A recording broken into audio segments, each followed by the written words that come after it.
Good evening, everybody, and welcome to Carving It Up Live right here on Facebook Live, YouTube, and Twitter. As always, I'm Bryson Carver. Wearing my Red Sox hat today. I normally wear my Red Sox hat. If it's not my Red Sox hat, it's my DAC hat. If it's not my DAC hat, I got no hat. But I'm wearing my Red Sox hat today because we just took 3 of 4 against the New York Yankees. Trailed all 3 of those games, by the way, including yesterday. We were getting no hit through 7 innings. Down 4-zip, scored 5 in the 8th, won for the game 5-4, and remain atop the AL East 1 game over the Tampa Bay Rays. So there's a little bit of baseball to start the show, but we got a lot to talk about today. We got some Aaron Rodgers breaking news that came in about an hour and a half ago. We got a Woj Bomb that came in about an hour ago, a trade that happened in the NBA, a significant trade. We've got, let's see, Team USA lost to France yesterday. I got a lot to say about that. And also, you've got the NFL vaccine policies. I elaborated a little bit on it on Thursday. Going to describe kind of what I'm feeling and kind of the overreaction that we seem to be getting thus far later on the show. But let's start with Aaron Rodgers. This is a story that's been obviously going on for the last almost 3 months, if not exactly 3 months. Today's July 26th. Almost 3 months that we've known Aaron Rodgers wants out of Green Bay. Now, I thought he was gone after this year. I said last year on the show during the summer, we had virtually no sports to talk about. After the Jordan Love pick was made, I said Aaron Rodgers will be in Green Bay 2 more years. Well, it looks like that's coming to fruition. Because according to Adam Schefter, an agreement is close between the Packers and Aaron Rodgers that Green Bay is offering Aaron Rodgers a deal that would bring him back to Green Bay for at least this season. Their new agreement, once finalized, would help set up Aaron Rodgers' departure from Green Bay after the season, per sources. So basically what this means, and Schefter elaborated on it on NFL Live a couple hours ago. He said it's going to bring him back to Green Bay. Money-wise, nothing changes. So what does that tell you? It tells you what I've said on the show, what Schefter himself has said on the show. He broke, not in this show, but on ESPN. It's what Schefter said when he broke the story. It's what every source inside of Green Bay has said. This is not about the money. Aaron Rodgers is not asking for a new contract. He's got his money. He was, you know, when he signed his extension a few years ago, made him the highest paid player in all football. Now, eventually, he was passed by Russell Wilson, by Patrick Mahomes, obviously, who passed everybody up, and Dak Prescott this offseason. But he's got his money. Like, he's set. He's more than set. He could very well possibly have the Jeopardy job. We'll see what happens with that in the next couple of months when the new season of Jeopardy starts, I think in September. So that'll be interesting to see who the new host of that is. His name's in the running. Got a lot of off-field endeavors. It's not about the money. With athletes like Aaron Rodgers, Tom Brady, LeBron, Steph, it's not about the money. At this stage in their career, they want to do what is best for them, what gives them the best opportunity while still in their prime to win a championship. And what Aaron Rodgers is saying is, I won a Super Bowl back in 2010. I've won 3 MVPs since then for the last decade. And we have not been back to the Super Bowl. Now, to be fair, some of that is on Aaron himself. You know, I believe 3 NFC championship games that he's played in since 2014 against Seattle, 2016 against Atlanta. It's actually been 4 NFC championship games. And then against the 49ers a year ago and Tampa Bay this past season, he didn't play great. I mean, we got to be fair. He didn't. But what he is saying is, look, 37 years old, I got to go after it now. I'm still in my prime, clearly. I won the MVP for crying out loud last season. Number 1 seed in the stronger NFC. With a coach that, me personally, I don't think is that great. He's got Aaron Rodgers. Rodgers can make a lot of coaches look good. We've seen that over and over and over. a receiving core that, save for Davante Adams, who's a top 3 or 4 receiver in football, I mean, who else you got? Valdez-Scantling, St. Brown, Kumaro, the tight end. It's below average. Running game, yeah, Aaron Jones. Where was Aaron Jones during the NFC Championship game? He was terrible. They had to pull him in the game he was playing so bad. Now, offensive line, there's not going to be a lot of places that Aaron Rodgers can go where he's going to get an upgrade in his offensive line. But defensively, Green Bay's never been the same since that Super Bowl 10, 11 years ago. They haven't. Last year, I said they were overrated all year. What happened in the NFC Championship game at home in that first half? Tom Brady, to use the name of this show, carved them up. Now, second half, Brady, especially in the fourth quarter, was not great. He threw 2 interceptions, and Rodgers himself did not play great himself. But this is not a championship defense whatsoever. Okay, in a conference that's got, obviously, Tampa Bay's coming back with everybody, literally all 22 starters from their Super Bowl title a year ago. They're bringing everybody back. So obviously their name's in the Super Bowl mix. Seattle got better in the offseason. The Rams got better in the offseason. The Cowboys got better in the offseason. Chicago may have their future franchise quarterback in Justin Fields. Everybody's gotten better except Green Bay. So what he is saying is, I don't have forever left. I've got my money. I want to go win. And so what I think this does is, we saw the Instagram post on the stories. Obviously, for those of you that are on Instagram, stories disappear after 24 hours. But both Aaron Rodgers and Davante Adams put the exact same picture of Michael Jordan and Scottie Pippen on their Instagram stories, indicating people interpreted that as saying, this is the last dance. Obviously referencing the unbelievable documentary last year. Because we heard Davante Adams on Friday said, essentially, he's not going to negotiate a contract with Green Bay. Now, there's been talks now that Aaron Rodgers is coming back, that Davante might be open to a new deal. But that's all going to hinge on Jordan Love. This whole thing hinges on Jordan Love. We know now pretty much for a fact. We know at this point almost for certain this is Aaron Rodgers last year as a Green Bay Packer. I mean, we've heard the hostility he has at the organization. We've heard the organization's not willing to trade him. And so they say, you know what? And like I told y'all this a year ago, they're not just going to let Jordan Love's contract run all the way out, despite how great Aaron plays. That's why it was a mistake to take Jordan Love in the first place. But they did it. And now they kind of have to deal with the consequences of it.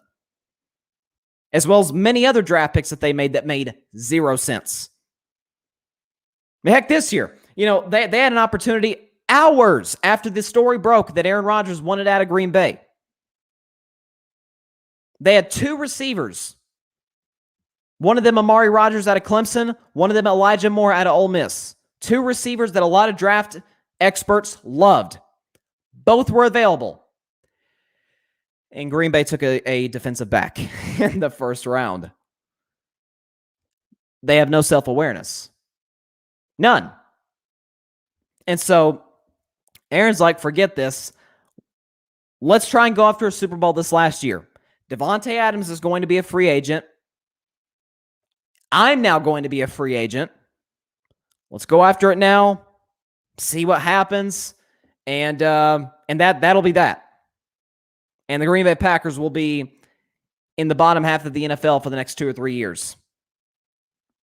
Because if Jordan Love was the next Patrick Mahomes, as some have described him as, they'd have traded Aaron Rodgers 2-3 months ago.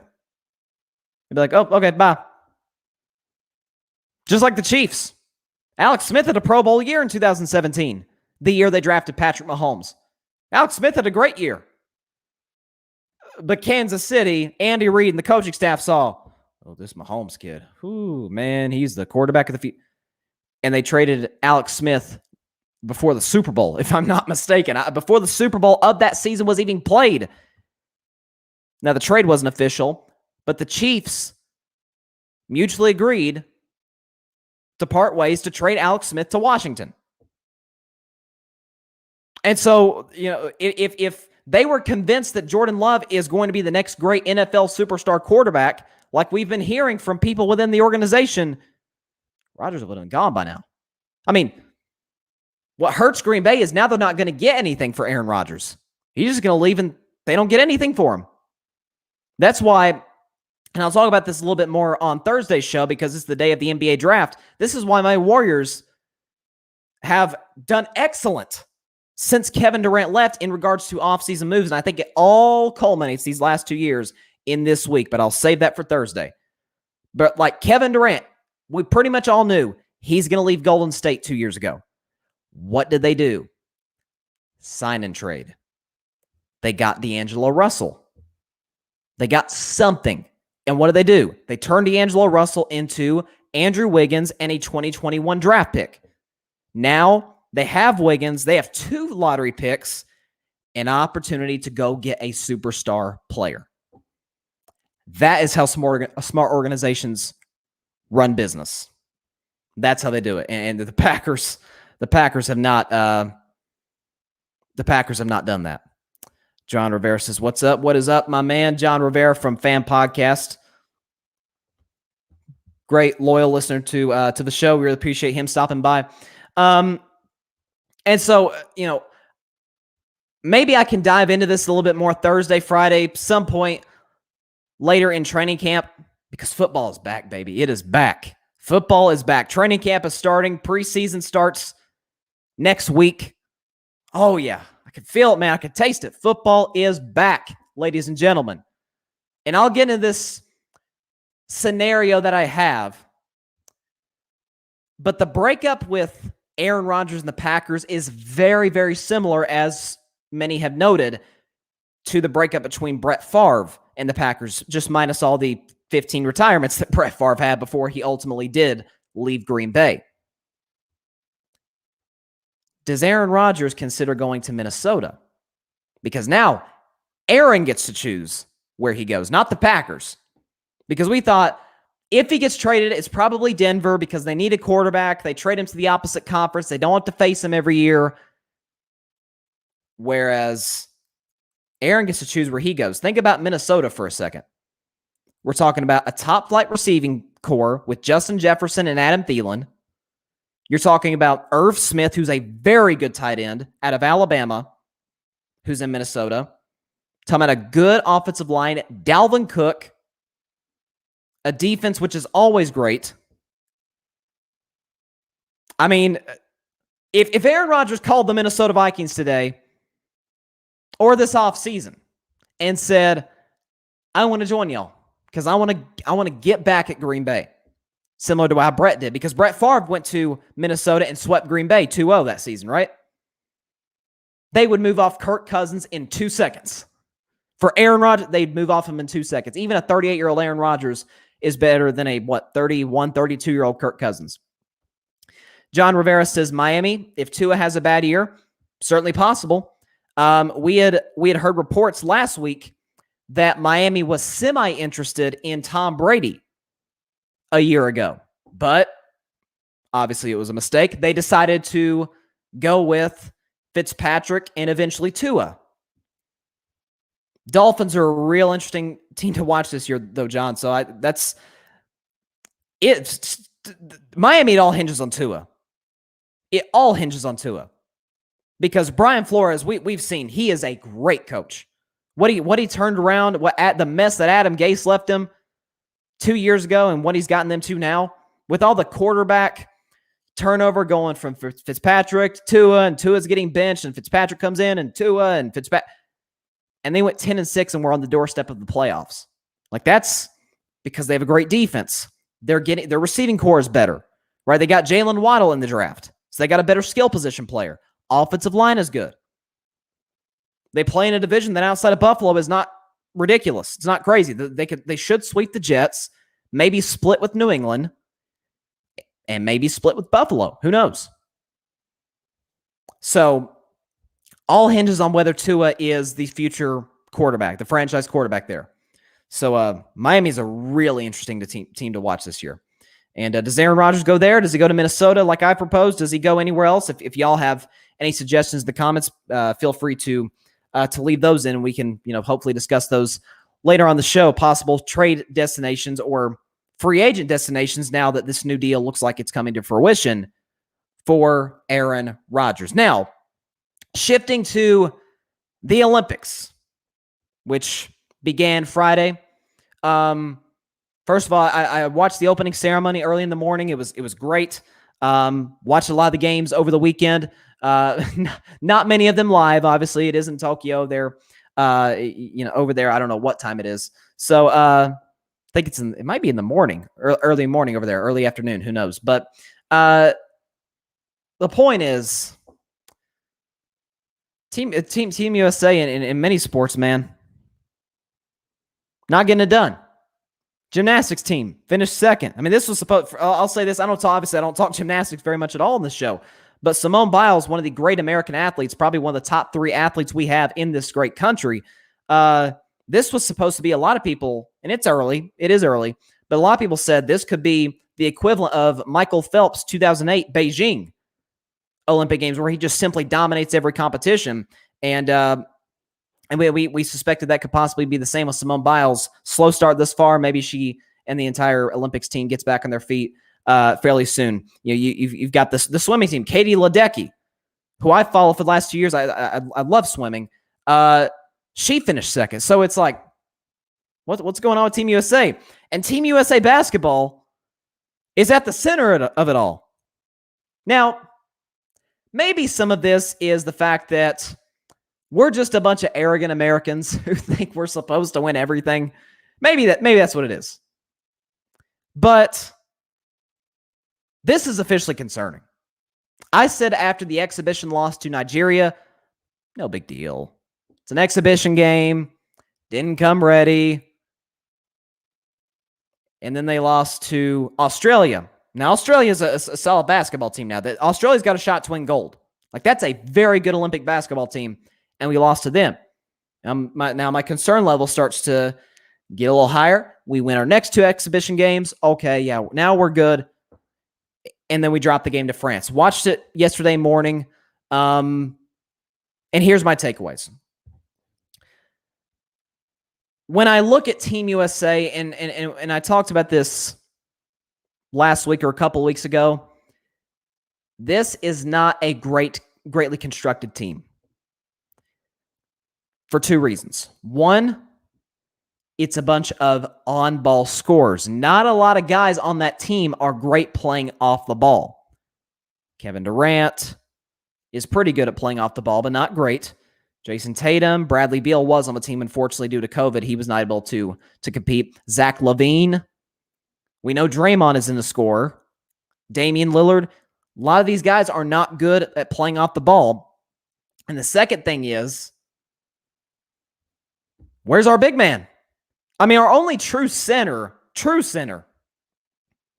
JaVale McGee, who's obviously at the end of the bench. JaVale McGee's our center. Now, a lot of that is the best centers that we have in the NBA are international players. Joel Embiid, Nikola Jokic. A lot of the best big men are international players. They're not from the U.S. But I suggested, how about Dwight Howard? Anthony Davis also, but he's not healthy. Dwight Howard, I think, would have been a much better option, even at this stage in his career, than JaVale McGee. In his role as the backup center the last 2 years with the Lakers and Sixers, respectively, he's done a pretty good job. So just to give us a presence down low, because I haven't seen the box score. France must have killed us. France must have killed us on second chance points, because it seemed like Rudy Gobert was everywhere anytime a shot went up and missed for France. And then you look at this as well, and this is unbelievable. let's see if I can pull it up. I think I lost it. But Evan Fournier, who's a good player. Like, he's a good, he played with the Orlando Magic for years. He's now with the Boston Celtics. I was traded there this past season.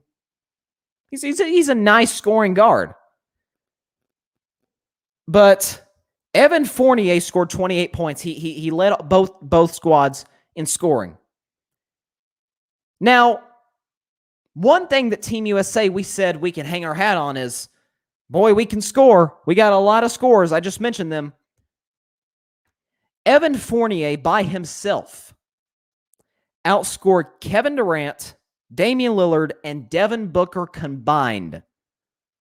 Fournier scored 28. Those three scored 25. I know Kevin Durant was in foul trouble early in the second half, and Popovich had to take him out. But KD, I have religiously said on this show, that is the greatest and most unstoppable offensive player ever. Do I have to go over it again? A guy who's 7 feet tall, handles the ball, and moves like a freaking point guard, can shoot like the best shooting guards in the league. By the way, can shoot over literally anybody. Anybody. At 7 feet tall, probably a 10-foot apex where the ball is released on his jump shots. He's a 90% free throw shooter, worst case high 80s. Can shoot from the three, can shoot from the mid-range, can get to the rim. It's unfair. It is unfair what Kevin Durant can do offensively. And he gave you nothing. Absolutely nothing.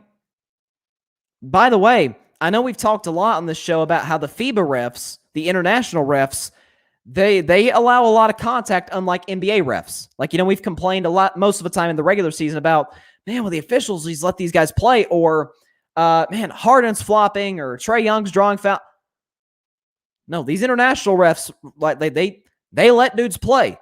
I felt like yesterday they really didn't. There was a lot of touchy fouls I felt like called on both teams, which should be advantage Team USA because we're used to that in the NBA. And in the final 3 minutes, 40 seconds of that game, now mind you, before that, France had scored a grand total of 5 points in the fourth quarter. So we were shutting them down defensively. But in the last 3 minutes and 40 seconds, France outscored us 16-2. We also missed our last 9 shots, including going 0 for 6 from three-point range. And if you watch the game at the very end, we had 3 wide open threes, back to back to back, that could have won the game. All off offensive rebounds. I mean, Drew Holiday, the man is coming off of the NBA Finals. The man is coming off a condensed season. Now, all these guys are, mind you, but Drew Holiday coming off a condensed season, a long playoff run. Sure that, they swept Miami in the first round, but 7 games against the Nets and 6 games against the Hawks and 6 games against the Suns in the NBA Finals. Who just finished celebrating an NBA championship with the rest of his teammates. He was the leading scorer. What? Now, Drew Holiday can score fairly well. But Kevin Durant, Dame, Tatum, y'all have had not a very long offseason, but y'all have had a significant time to rest. Drew Holiday just won an NBA championship last week, and he looked fresher than y'all. And he was the leading scorer. So when I look at the bracket, now I think we play Iran tomorrow. We should win that game. Czech Republic on Saturday, if I'm not mistaken, in our group. But some of this is also the fact that, and we've talked about it many times on the show, a lot of shows have, that Basketball's an international game more than ever. We just saw Luka Doncic drop 48 last night. So there's a lot of great international players. Luka, Joel Embiid, Giannis, who I think is today the best player in all basketball. Nikola Jokic, international player, won the MVP. Okay, there's a lot of great international players. You know, Defensive Player of the Year, didn't think he deserved it, but Defensive Player of the Year, Rudy Gobert. Dominated us yesterday. So, man, I'm just sitting back and looking. I'm not so sure we'll medal. Forget gold medal. I'm not so confident we'll medal. I mean, come on. Greg Popovich as well. Greg Popovich.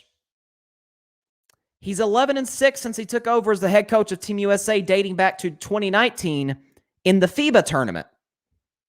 Now, mind you, that team was not as good as this team. That roster was not as good as this roster. But including exhibition games and games that count, Greg Popovich is 11-6. And in every single one of these games, we've had the better team. So some of this falls at the feet of Greg Popovich, and something else, you know, since Tim Duncan retired, what have the Spurs done? I mean, the first year after Tim Duncan retired, they won 62 games, if I'm not mistaken, and got to the Western Conference Finals. Well, okay, that's pretty good. But the following year, with Greg Popovich, who I hear by some is one of the greatest coaches, or some have said the greatest coach of all time, which I think is absurd. Phil Jackson is by far the greatest coach ever, but some have suggested it's Greg Popovich. Well, that second year after Duncan retired, got bounced in the first round. And a year after that, they got bounced in the first round. And a year after that, they missed the playoffs. And a year after that, this year, they again missed the playoffs. So are we sure Greg Popovich is what we say he is? So I think, listen, man, there's blame to go around. There's blame on the best player on the team, which is clearly Kevin Durant. Did not show up whatsoever. At all. Blame goes on Pop. And some of the blame is basketball's more of an international sport than ever. Without a doubt. So maybe shame on me and shame on us as arrogant Americans for thinking that this would somehow be like the 2012 team, which I for one, think was better than the Dream Team. You're talking about LeBron James and Kobe Bryant and KD and Westbrook and Carmelo Anthony and Kevin Love. I mean, that team was just stacked. I think it was slightly better than the 92 Dream Team. But when I look at this, I'm like, I'm not 100% sure if we'll even win a medal. You know, people are comparing us to the 2004 team that, you know, won the bronze medal and obviously was extremely disappointing. At this point, I may take bronze. For real. This is bad, guys. There's a lot of factors. Some of it is that we don't have a big man. Some of it is Pop. Some of it is that Evan Fournier outscored KD, Dame, and Book, three of the best scorers in the league. I mean, KD, the last game he played this season, dropped 48. 48 on the Milwaukee Bucks in Game 7 of the second round. Damian Lillard, we saw him put up 55, double nickel, like Michael Jordan, in the first round in a game against the Denver Nuggets. Devin Booker had 2 40-point games in the finals. And Evan Fournier outscored all three of them combined. Come on, man. I don't know at this point, guys. I don't know. I'd be shocked if we won a gold medal. I'm just going to go in outright say it. I think France is better than us. I think Australia is better than us. Man. Okay, let's see if we can see if we can segue from that into a Woj bomb that broke about an hour before the show started. According to Adrian Wojnarowski, in a sense, to kick off a week that I believe is going to be crazy in the NBA, because we have the draft in 3 days and we've got trade possibilities. Well, we've got our first trade. The Memphis Grizzlies are finalizing a trade to send Jonas Valanciunas and 2021 number 17 and 51 picks to the New Orleans Pelicans for Steven Adams, Eric Bledsoe, this 10th and 40th overall picks in the 2021 draft, and a protected 2022 first-round pick via the Lakers. So, essentially now, the Pelicans are replacing Steven Adams with Jonas Valanciunas, who is a very good big man. He's basically an automatic double-double every night. Steven Adams, who I never thought was that great of a fit with the Pelicans, he's now going to Memphis. Does Memphis try to move him and Eric Bledsoe? Maybe. I don't think Eric Bledsoe will want to back up Ja Morant, who is the clear star there. He's the guy they're going to build around, and for good reason. Maybe they try and move those two guys. In regards to the draft picks, I don't think that's too significant, although according to Jay Billis of ESPN, if there's anybody I trust in regards to anything regarding the draft or college basketball, that's your guy. And he said this is the greatest draft since 2003. Now, if that doesn't ring a bell, here's some of the guys taken in the top 5 in 2003. You ever heard of the first overall pick, this guy by the name of LeBron James, was taken by the Cleveland Cavaliers? You ever heard of Dwayne Wade, who was taken by the Miami Heat? How about Carmelo Anthony taken by the Denver Nuggets and Chris Bosh taken by the Toronto Raptors? It was a pretty good draft, needless to say. Up there with, 1996 was an amazing draft. A lot of Hall of Famers. 2011 as well was a great draft. So, and there are a lot of great prospects for sure. Cade Cunningham's going to go number 1. I love Jalen Suggs out of Villanova. My man Keon Johnson out of Tennessee has a shot to be a top 10 pick. Unbelievable athlete.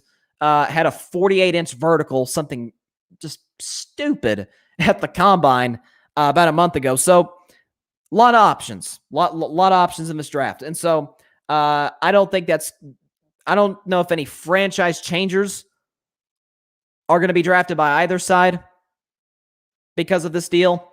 But I could see Memphis moving Eric Bledsoe. He doesn't have the greatest contract in the world.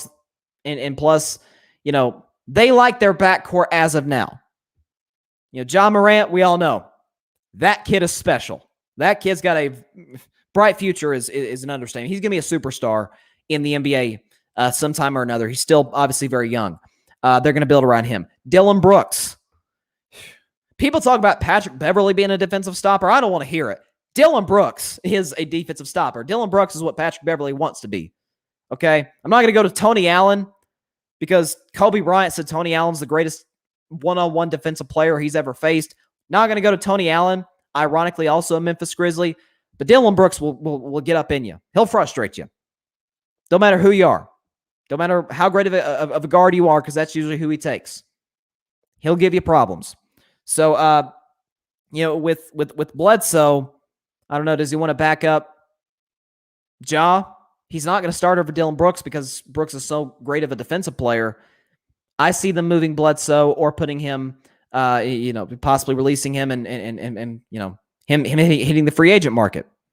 In regards to Steven Adams, is he the Memphis Grizzlies' new big man? I guess so. I liked Valanciunas a little better. I think he's a better player than Steven Adams without a question. Like I said, he's an automatic double-double every night. He's had games where he's had 20 points, 20 rebounds. Like, he's that type of guy. Kind of like an Andre Drummond pre-Lakers stat line. So, Pelicans got a good one, but I still don't think Zion wants to be there long term. So with the Pelicans, it all comes down to what Zion wants to do, because we heard the reports about a month ago. He doesn't want to be there anymore. His family doesn't want him there. When mom and dad gets involved, I think it's his mom and his stepdad, if I'm not mistaken. But when family gets involved, yeah, that's it. When the superstar and his family wants out, that's it. You can't do nothing to convince him at that point. Nothing. I mean, we remember Zion 2 years ago at the draft lottery when a lot of people thought Knicks are going to win the draft lottery. They're going to have the number 1 pick and draft Zion, and it's going to be great at the Garden. And it was the Pelicans who got the first pick. And they show when the Knicks ended up getting the 3rd pick that year, actually. And they showed Zion's reaction, and he looked pretty disappointed. He's trying to hide it, but you could tell he was like, yeah, man, I want to go to New York. Want to play at the Garden. We saw the game this year in which the Pelicans blew against the Knicks at the Garden in a nationally televised afternoon game on April 18th. And Zion, after the game, and he's a competitive guy. He's usually not this type of dude, but he's all smiles at the press conference afterwards. Talking about, man, it was so great to play at Madison Square Garden and the fans and everything. You don't think the Pelicans were a little nervous after that? And after the reports we're hearing now, he's not going to be a New Orleans Pelican for that much longer. Should be noted also that a former New Orleans Pelicans player has won the last 2 NBA championships. Anthony Davis last year, Drew Holiday this year. Not, by the way, the year after the very first year of their careers, not as a New Orleans Pelican, they were on a championship winning team. So I don't think we give the Pelicans enough credit for being as dysfunctional as they are. Like we've talked about, we've clowned the Knicks for years, and it looks like they finally got their act together. Pelicans are a poorly run organization. It's just they are not good at pleasing superstars at all. So I don't think this trade is that significant for New Orleans. They get an upgrade at center, but they don't want Lonzo. Zion's going to leave. The Pelicans are in a world of hurt, and it's all on them. It's all in the front office. And in regards to Memphis, listen, you get Steven Adams. You get Eric Bledsoe. They'll probably trade Bledsoe. Keep Steven Adams unless they get another big man in the draft that they like. John Rivera says that's because they're a small market. Well, Milwaukee's also a small market, and Giannis wanted to stay there. They went and got Drew Holiday, right? Chris Middleton, look how they've developed him. They went and got PJ Tucker. They went and got Bobby Portis, your man. So there's a lot of small market teams that are run well, and there's some that aren't run. There's big market teams that aren't run well. The Knicks for years, the Lakers for years, your Chicago Bulls. Not that well-run of an organization. So I don't think it's obviously more difficult for small markets to win titles, without a question. But in regards to how well-functioned an organization is, that has nothing to do with your market. That's on you. That's on the front office. So he says that's why they get overlooked, I guess. But when it comes to competing and at least being relevant, not even necessarily being a championship contender, even though Milwaukee obviously did win this year. But, look at what James Jones has done in Phoenix. Small market team. Went and got Chris Paul. Hired Monty Williams 2 years ago. Went and got Jay Crowder. Has drafted well. He didn't draft Devin Booker, but DeAndre Ayton. So James Jones done a good job there. So I don't think, we've seen big market teams that are poorly run, and we've seen small market teams that are well run. So, I think Memphis, for example, is going very much going in the right direction, and so that's kind of my thoughts on that. Now, let me shift to a topic that I addressed. Was it Thursday? Yeah, I didn't do a show Friday. I talked about on Thursday's show at the very end. Didn't have that much time to get into it, so I'll talk about it right now. There's a new rule. New policy that the NFL put in place last week in regards to player vaccinations. Some of the rules are pretty straightforward. Well, actually, really all the rules are pretty straightforward. But we heard beforehand, if a team reaches 85% vaccination threshold, they get to The COVID rules get relaxed, right? You don't have to wear a mask in the facility. You don't have to get daily testing. You can bring your families on road trips. You can leave the hotel on road trips. You're not just cooped up in your hotel room for 24 hours before the game, or less than that, but you get the point, before the game starts. So a lot of benefits, but one that came down on, which I loved personally, was if a team that has not reached the 85% vaccination threshold, if they had a COVID outbreak, if they have a COVID outbreak in the team, and it's not safe for them to play the game, their upcoming game, they get a loss because the game gets forfeited. So, for example, we had 2 outbreaks that I can remember off the top of my head. I remember earlier last season, the Tennessee Titans had an outbreak. Not 100% sure how it happened. Players said they don't know. Coaches said they don't know. I don't know. But the Titans had an outbreak. Their Week 4 game against the Steelers got postponed to, I think, Week 7. And so there was that. And then you had the Baltimore Ravens had a big outbreak. Lamar Jackson got it. Mark Ingram got it. Offensive line got it. Like, they had a large outbreak in their football team. And, and I'll get into Baltimore in just a second in regards to their outbreak, because it is significant in this story. But the NFL has essentially said, we lost a lot of money last year because butts weren't in seats really up until the very end of the season. Even at the Super Bowl, majority of the people there at the game, and for good reason, by the way, for very good reason, majority of the people at the game were frontline workers, healthcare workers, because the NFL wanted to honor, all the brave men and women who have fought this horrible virus. So, they wanted to celebrate them. Obviously, they were fully vaccinated, the whole bit. But even at the end of the season, when Lambeau had fans and New Era Field in Buffalo had fans and Arrowhead Stadium had fans, still was nowhere near a full stadium. There were some, like the LA Rams and the Chargers, who share SoFi Stadium together, almost entirely empty. I don't think they allowed any fans. The only people, sitting in seats were executives and family. And so you had that, and the NFL said, listen, like basically every business in America in 2020, we lost a boatload, a Jerry Jones yacht-sized boatload of money last year. We're not going to do this again. We're not going to do this again. Because now we see, like with the NBA, in the playoffs, by the time, by really the second round, every arena of the teams left was full, which was obviously great to see. And so the NFL, we assume, is going to be the same case. Baseball right now, hockey, like, full stadiums, full arenas, full ballparks. And so the NFL wants that as well this season. And so with the players, they've said, look, you don't have to get vaccinated. They are not making you get the 2 shots. But they are saying if you don't get it, it is going to be harder to win a championship. Michael Irvin is the least objective Cowboys fan I've ever seen. I'm a Cowboys fan. And when Michael Irvin goes on TV, man, I love Michael Irvin. Love the guy. One of the greatest receivers ever, won 3 Super Bowls in the 90s with that Cowboys dynasty. All-time legend.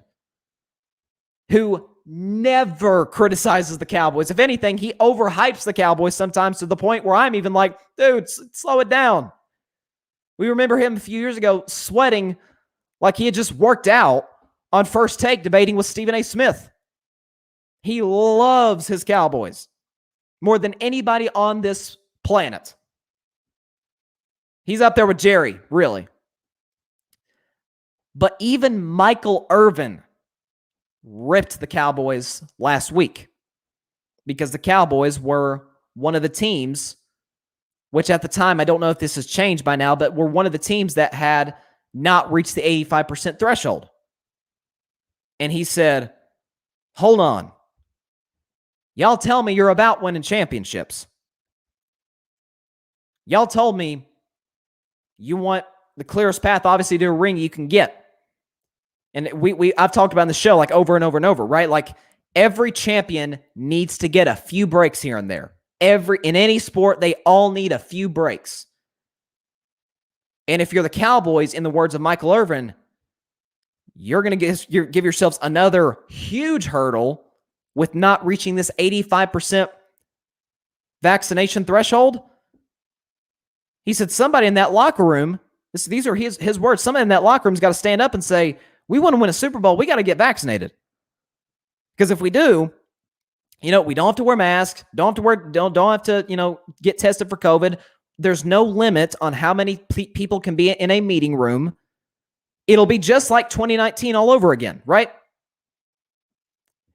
And so what he's saying is like, Cowboys, and obviously this goes for all the teams that haven't reached the threshold yet. Don't make it harder on yourself. You tell me you're about team first. Well, it's time to be about team first.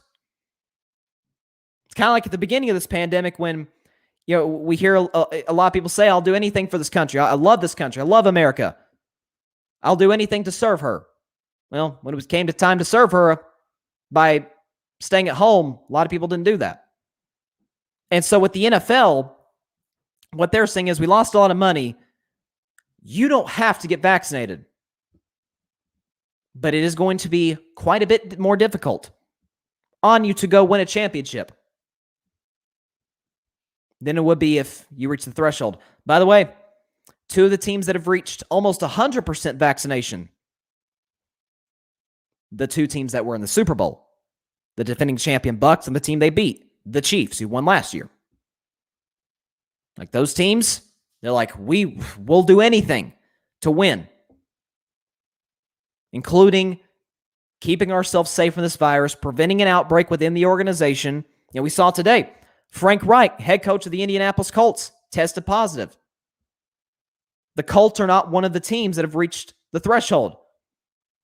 So that's one of the consequences. They've lost their head coach, who's not going to be at practice right at the beginning of training camp when you need your head coach. And, who knows when he'll be back healthy again.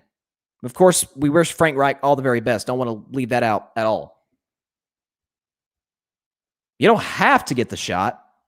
There's some things in football and in sports and in your jobs and in life you have to do, or there are major consequences, right?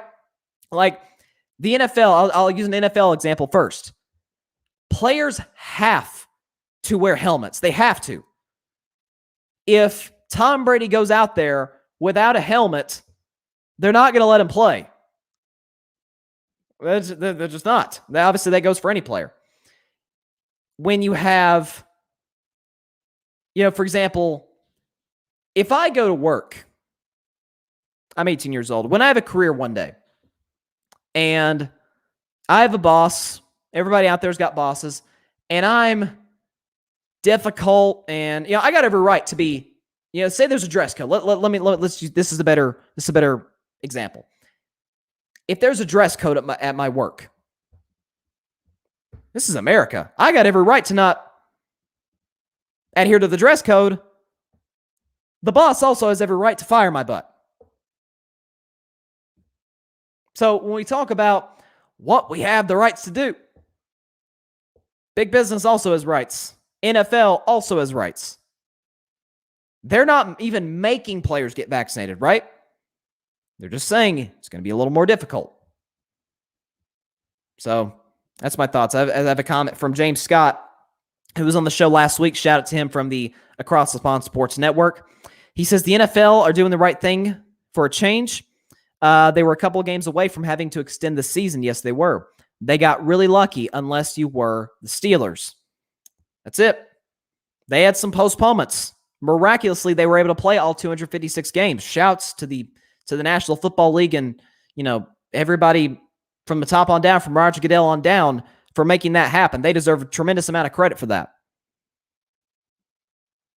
Like they're saying, no, there is an option now to almost entirely prevent yourself from getting this virus from almost entirely preventing yourself from an outbreak within your team. There's an option now. It's called the vaccine.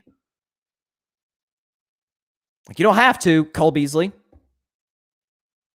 mean, Cole Beasley, by the way, you've got Emmanuel Sanders, a new receiver with the Bills, a new teammate of Cole Beasley, who the other day on Instagram got his first shot, I believe. Obviously, he'll get a second, but he got his first shot, posted a picture of his vaccination card, and said, "Tired of the BS," which is clearly a shot at his wide receiver teammate. You know, I saw a report that Cole Beasley and a teammate got into a physical altercation over Cole's anti-vax beliefs. So they're tired. They're tired of it on Cole's end. And look, at the end of the day, what it comes down to is the league is saying, like, for example, you got the Delta variant. You got the Delta variant that's spreading, that's apparently, according to scientists, 4 times more contagious than the original strain of coronavirus, right? And so, you know, we're seeing some of these outbreaks, cases are going up. And so there's a push right now, like, get vaccinated while you can. You know, I've seen people that were anti-vax, adamantly anti-vax, and they go to the hospital and they change their tune. Of course. It's all about keeping each other safe. And for NFL teams that have not reached the 85% threshold, for the players that have not gotten it, they got to look themselves in the mirror and say, am I willing to do anything to keep myself safe, my teammates safe, and give us the best chance possible to go win a Super Bowl and to win games, and to not have an outbreak and to not have a forfeit? It is that simple. By the way, if you're getting your medical advice from me, you're in the wrong place. But if you're getting your medical advice from Cole Beasley, you're also in the wrong place. I personally had COVID, by the way, 7 months ago. Still got a weird taste issue. I get my medical advice from the CDC, from epidemiologists, not Joe Blow on Twitter and Facebook. I go by actual doctors, not people, as I saw one person say, who got their degree in epidemiology from Instagram University. That's the best comment I've seen in a while. Okay, let's. I think we got time for one last topic. Let me make sure we do. Okay, yeah. Deshaun Watson right now. This is something. So now we've got like a couple more twists in the Deshaun Watson saga. Like, we hadn't heard anything in 4 months. You know, around February, he requests a trade. About a month later, we hear the allegations of sexual assault from multiple women. And then we go over, you know, we hear some legal stuff. We hear some of the women testify. And then for 4 months, nothing. And so it's like, what is going on right now with him? Is he getting suspended? Is there, like, what is going on with the whole Deshaun Watson case? And now we hear he is at Texans camp. He hasn't been suspended as of yet. Again, the NFL, regardless of, and I don't like this rule at all, but the NFL, regardless of whether there are any charges against you, can suspend you. Not a fan of that rule, but they can still suspend Deshaun Watson. He has not been suspended yet. He is at Texans training camp. And now the Texans, for the first time, are listening to offers. As I have a comment here from John, he says he's going to Denver or Philly.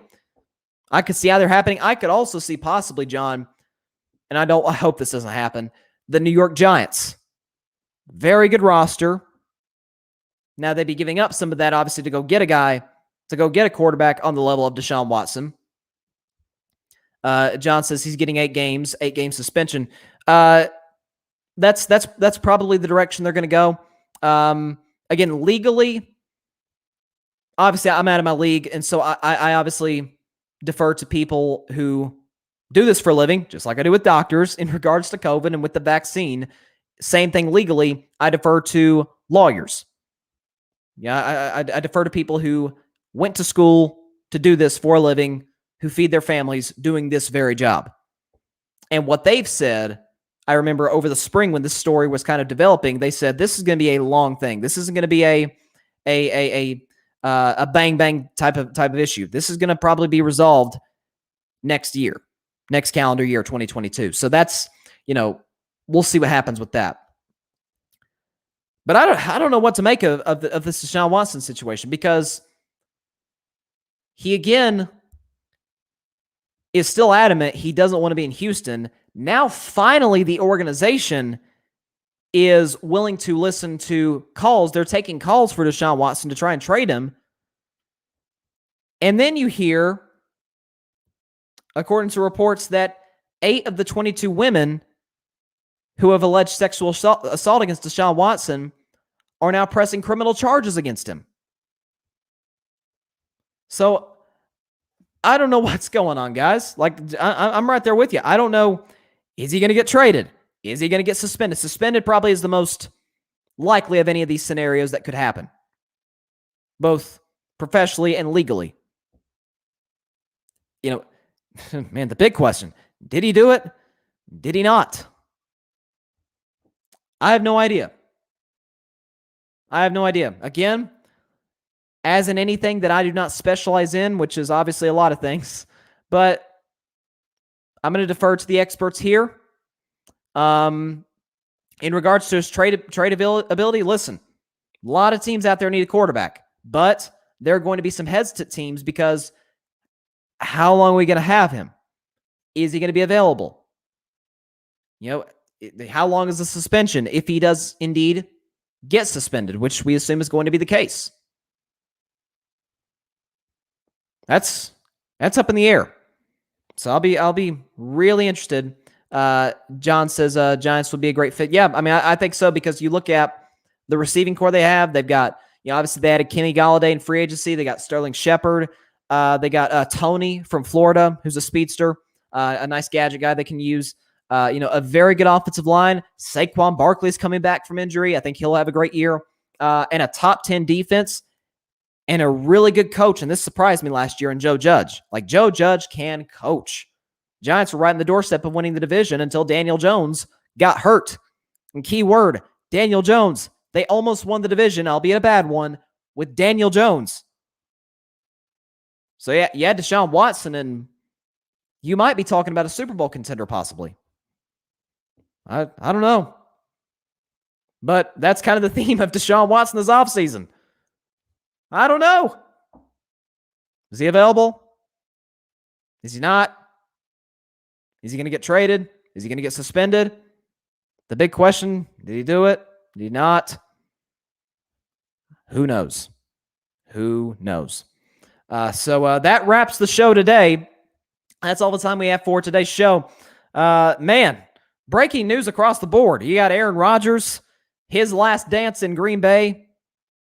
I believe that's also going to be the same case with Devontae Adams, because as I said earlier, they both posted the same Instagram story of Michael Jordan and Scottie Pippen in reference to obviously the Last Dance documentary. We would assume you had our first Woj Bomb of the offseason. You're gonna have a lot more of those to break. Hopefully on this show live. I love reacting to breaking news live on the show. We've had a few of those, and they've been crazy. What else? You had obviously the whole NFL vaccination thing, which I went over. Deshaun Watson, and Team USA getting their what's kicked in the fourth quarter in the last 3 minutes to France. Craziness. Absolute craziness. So hope everybody has a great week.